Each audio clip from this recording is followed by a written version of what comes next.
हाँ भाई, आज का हमारा सवाल था, दो चार पाँच सवाल हम लोग तो लेने वाले थे, वो लेते हैं सब। ठीक है, तो हमारा पहला सवाल है integral from zero to pi. Integral from zero to pi क्या देगा? Sine cube x into cos cube x. ठीक है sir,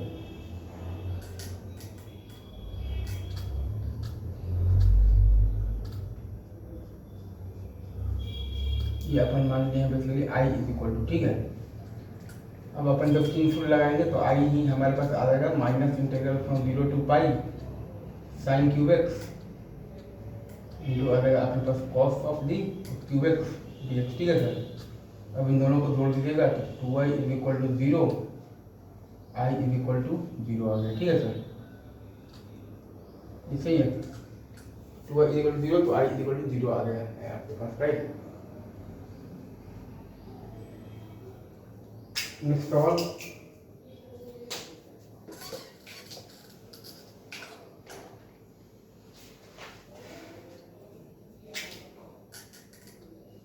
I is equal to आपके पास है basically integral from zero to pi cos 5x dx। ठीक है sir,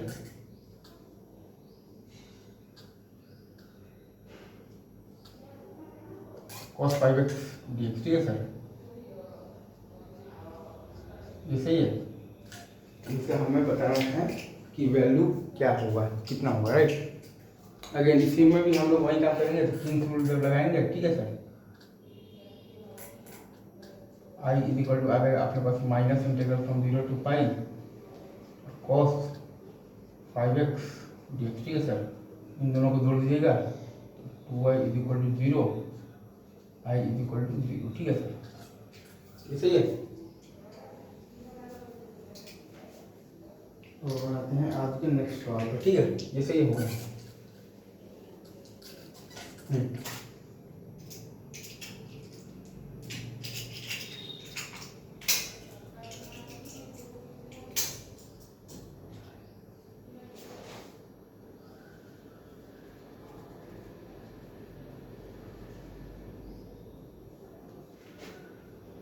हमसे कोई ये बोला like integral from zero to two pi sine 4x dx। ठीक है, अब देखिएगा कि टू पाई माइनस एक्स करने से कोई फर्क तो पड़ नहीं रहा है, तो डबल करके लिमिट हाफ कर दिए। ठीक है, साइन 4x dx। ठीक है, अब अगर आप देखिएगा तो पाई माइनस एक्स करने से भी आपको तो कोई फर्क तो पड़ नहीं रहा है, तो डबल करके लिमिट हाफ कर दिए। 4 times integral from zero to pi by 2। ठीक है सर, साइन 4x dx।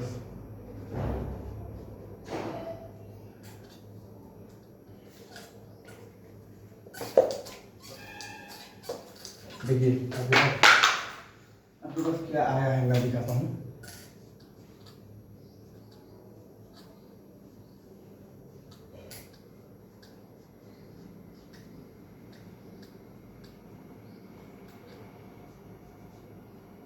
देखिए टू पाई माइनस एक्स करने से कोई फर्क तो पड़ नहीं रहा है, तो डबल करके लिमिट हाफ कर दिए। ठीक है सर,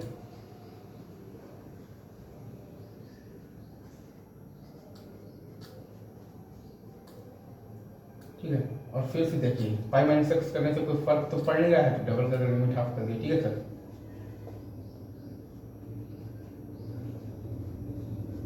ये अपना आई है। अब देखिएगा तो पाई बाई 2 माइनस एक्स करने से फर्क पड़ रहा है, तो बड़ा फर्क पड़ गया।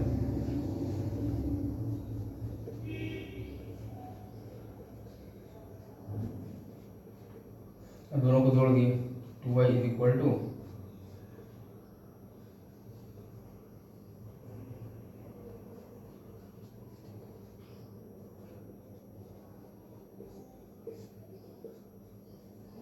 D x. ये सही है सर,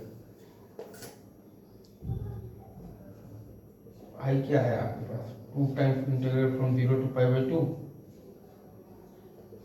वन माइनस हाफ, और साइन स्क्वायर 2x को हम लोगों ने लिख दिया 1 माइनस कॉस 4x। ठीक है, तो यहाँ पर आ गया है आपके पास 4। ठीक है, dx ये आया आपके पास 2 times integral from zero to pi by 2। ठीक है सर, 1 माइनस 1 बाई 4 आ गया है आपके पास 3 बाई 4 प्लस 1 बाई 4 कॉस 4। ठीक है सर,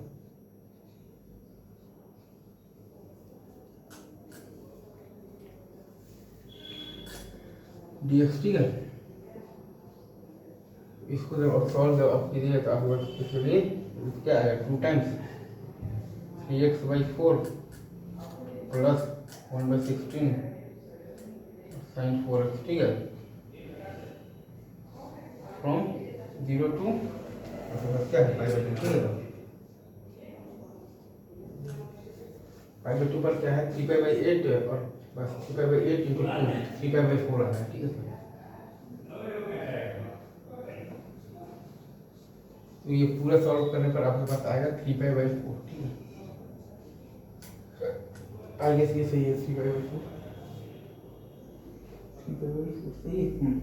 अगर आपको इसका सॉल्यूशन दिख भी रहा हो कि मैंने यहाँ पर किया क्या है, आई इज इक्वल टू है हमारे पास integral from 0 to 2π sine of the 4x to dx, ठीक है। अब अपने पास 2π माइनस एक्स करने से कोई फर्क तो पड़ नहीं रहा है, तो डबल करके लिमिट हाफ कर दिए, तो 2 times integral from 0 to pi sine 4x dx। अब अपने को पाई माइनस एक्स करने से कोई फर्क तो पड़ नहीं रहा है, तो डबल करके लिमिट हाफ कर दिया, तो 4 टाइम्स इंटीग्रल फ्रॉम 0 टू पाई/2 साइन 4x dx। अब पाई/2 माइनस एक्स करने से फर्क पड़ रहा है, तो पड़ा है फर्क, तो किंग्स रूल लगा दिए, तो I is equal to 4 times integral from 0 to पाई/2 cos 4x dx, 2i is equal to 4 times integral from 0 to pi/2 1 minus half sin square 2x into dx। तो i is equal to 2 times integral from 0 to pi/2 1 minus तो 1/4 into 1 minus cos 4x, ठीक है। मतलब कि 2 times integral from 0 to pi/2 तो 3/4 और plus 1/4 into cos 4x, मतलब कि 2 times 3x/4 plus 1/16 times sin 4x from 0 to pi/2, जो कि आ गया है आपके पास 3π/4 आंसर है। ये सवाल हो गया, ठीक है।